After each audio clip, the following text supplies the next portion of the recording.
Ever feel like you're working incredibly hard?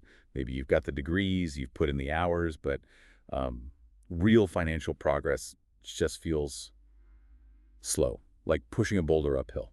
Yeah, I think a lot of people can relate to that feeling. It's pretty common. Definitely. And that's why today, based on listener requests, we're doing a deep dive into a book that really challenges that whole idea, Rich Dad, Poor Dad. Specifically, we're looking at the Hindi edition, translated by Dr. Sudhir Dixit from Robert Kiyosaki's original. Right, and this isn't just, a quick summary. You asked us to really get into it, so our goal is to unpack the core principles, those key insights about wealth building that Kiyosaki presents. Exactly. We want to extract those lessons that might actually shift how you think about money. We'll be digging into the contrasting mindsets he describes and trying to pinpoint some actionable takeaways for you listening. Okay, so the primary source is the book itself, Rich Dad, Poor Dad. Copyright by Cashflow Technologies, Inc., published in India by Manjul Publishing House. It's a translation, of course, of a huge international bestseller. And our mission really is to understand the fundamental gap in thinking between the quote-unquote rich dad and poor dad. What are those core differences, and what can we actually learn from them for our own financial lives? Let's dive in. The central idea, as you mentioned, is these two father figures in Kiyosaki's childhood. They had dramatically different ideas about money. Worlds apart, really. You had his biological father, the poor dad, highly educated, rose to become the head of education in Hawaii, a successful career by conventional And standards. his philosophy, what was his advice? Well, his path was all about formal education. Get good grades, get a secure job, preferably with good benefits. Stability was key. And he had the saying, apparently, money is the root of all evil. Okay, classic advice in many ways. Security first. Now contrast that with the rich dad. Who was he? That was his best friend Mike's father. And his view, almost the exact opposite. Lack of money is the root of all evil. His focus wasn't on school grades for job security. It was about learning how money actually works, how to make it work for you. He pushed towards entrepreneurship, towards owning businesses, not just being an employee. Wow. So right there, a fundamental split. It makes you think, doesn't it? What kind of messages about money did we grow up with? Were they more like the poor dad focus on the safe job? Or more like the rich dad, look for opportunities, understand the system. It's worth reflecting on for a moment. Definitely. And this difference really sets up the first big lesson from the book, which is quite provocative. The rich don't work for money. Yeah, that one tends to grab people. What does it actually mean? Well, Kiyosaki shares this story from when he was a kid. He and Mike worked for Rich Dad for, get this, 10 cents an hour. 10 cents. Right, practically nothing, even then. Exactly. And Rich Dad didn't initially just sit them down and lecture them about finance. He kind of let them stew in their frustration about the low pay. Which seems counterintuitive, maybe. But Rich Dad had a purpose. He believed that real learning, the kind that sticks, needs energy, emotion, even a bit of anger or desire. Right. He used their frustration at earning so little to spark a genuine desire to understand, how does this money thing work? Why are we working so hard for pennies while he seems, well, richer? It's a lesson in motivation, really. Far more powerful than just giving them a raise. And it highlights the core idea. The poor and middle class focus on working for a paycheck, trading their time directly for dollars. Whereas the rich focus on building or acquiring things, assets that generate money for them, whether they are actively working at that moment or not. Their money is working. It's a completely different focus compared to Poor Dad's emphasis on that secure salary, that job security. It really flips the script. Are you working for your money, or is your money starting to work for you? A key question the book pushes you to ask. And that leads us straight into, arguably, the most critical concept in the entire book, financial literacy, specifically understanding the difference between assets and liabilities. Ah, yes. This is the foundation. Absolutely crucial. Rich Dad's point is simple but profound. The rich acquire assets. The poor and middle class acquire liabilities that they think are assets. Okay, let's make sure we're clear on the definitions here, according to Rich Dad. An asset is. An asset is something that puts money in your pocket. Simple as that. And the liability. Takes money out of your pocket. It's all about the direction of the cash flow. He uses this analogy, like building a strong financial foundation, an empire, versus just a regular house on shaky ground. You need that solid base of things generating income. Exactly. And this ties into how people manage their finances. Most focus on their income statement, money in, money out for expenses. Rich Dad says the balance sheet, what you own, assets, and what you owe, liabilities, is where the real long-term game is played. So how does the cash flow look different for different groups, according to the book? Well, for the poor, typically income comes in and it goes straight out to cover expenses, rent, food, transport, not much left. Okay. And the middle class? For the middle class, income comes in, it covers expenses, but then a big chunk often goes towards liabilities, things like mortgage payments, car loans, credit card debt, things that take money out month after month. Liabilities they might even think of as assets, like their house or car. Precisely. And then you have the rich, or at least those following the rich dad path, their focus, building the asset column. So where does their income go? Income comes in, and a significant portion is directed towards buying or building assets.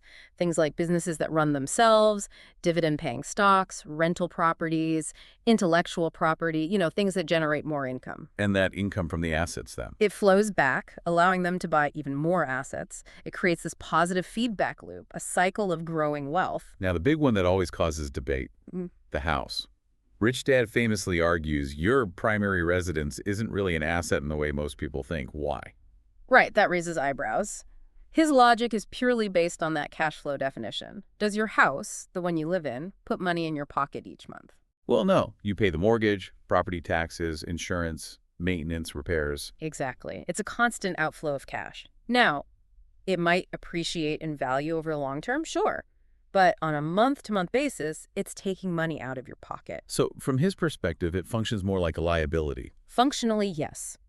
He argues that putting too much capital into your house early on, especially using debt, means that money isn't going into buying actual income-generating assets. You're missing the opportunity to build that asset column sooner. So it's not don't buy a house. It's more like understand what it is financially and prioritize income-producing assets first. That seems to be the core message. Understand the difference. Focus on building the things that pay you before loading up on things that you have to pay for. It prompts a good question for everyone listening.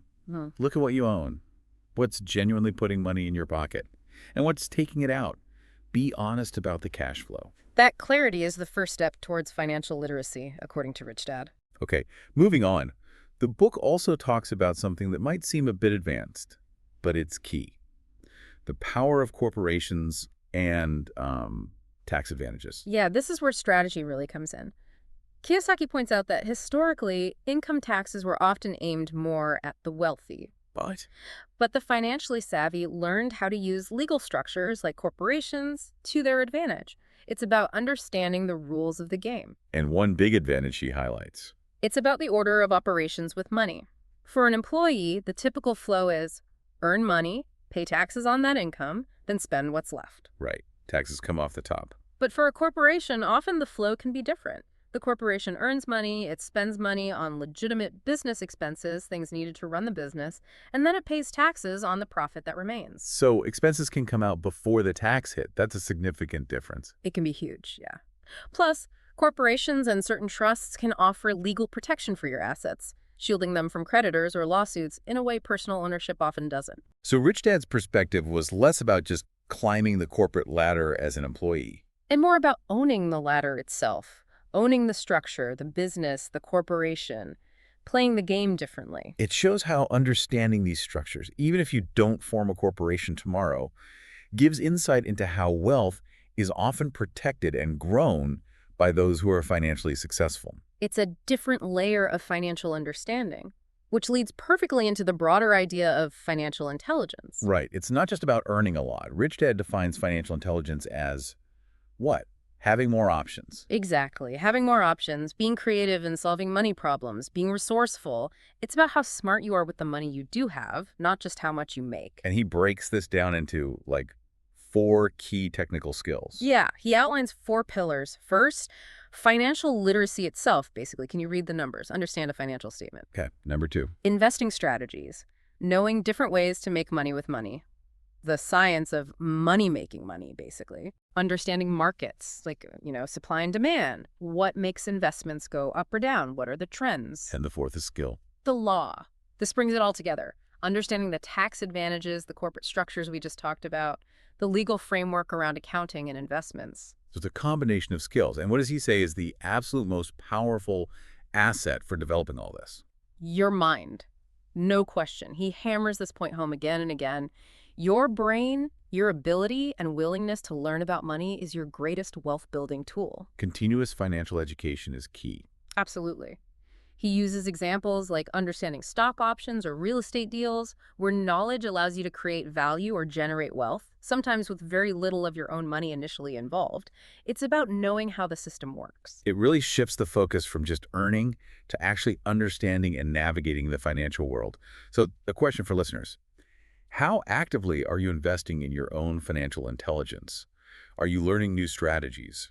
But, okay, even if someone develops this financial literacy, the book says people still often fail to build wealth. Why? He identifies 5 main reasons, these big obstacles. Yes, the hurdles. Let's list them. Number one is fear, right? Specifically, the fear of losing money. Big one. Then there's cynicism that it won't work attitude.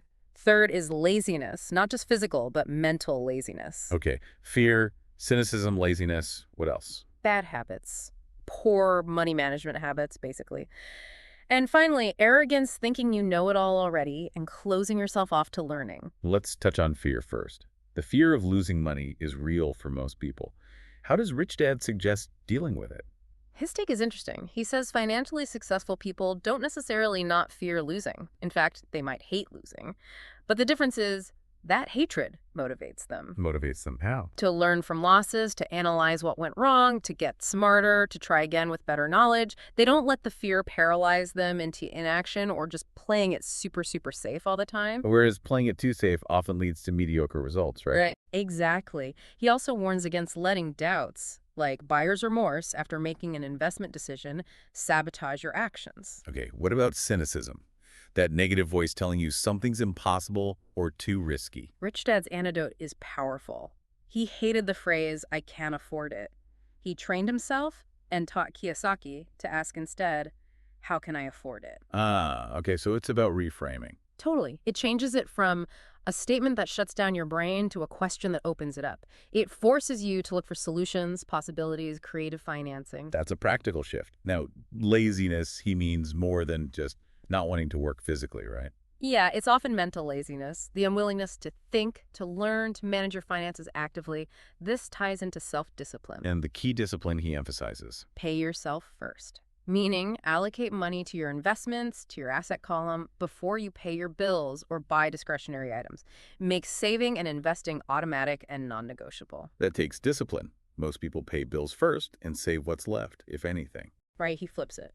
He also talks about using financial pressure constructively, not getting into bad debt, but maybe setting ambitious goals that force you to think smarter about generating income, rather than just draining your savings when you want something. And the last two obstacles, bad habits and arrogance.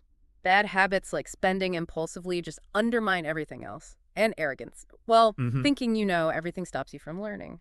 In a world that changes so fast, you have to keep learning, updating your financial knowledge, your money formula, as he calls it. So true.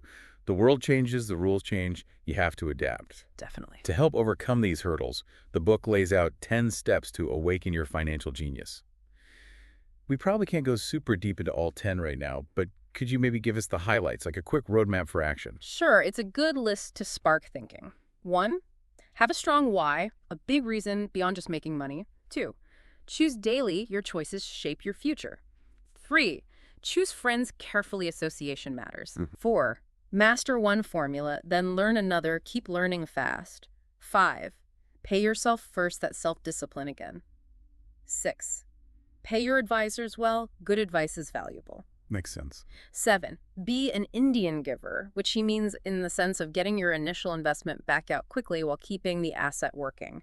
8, use assets to buy luxuries. Don't use debt or earned income directly. Right, let the assets pay for the fun stuff. Exactly.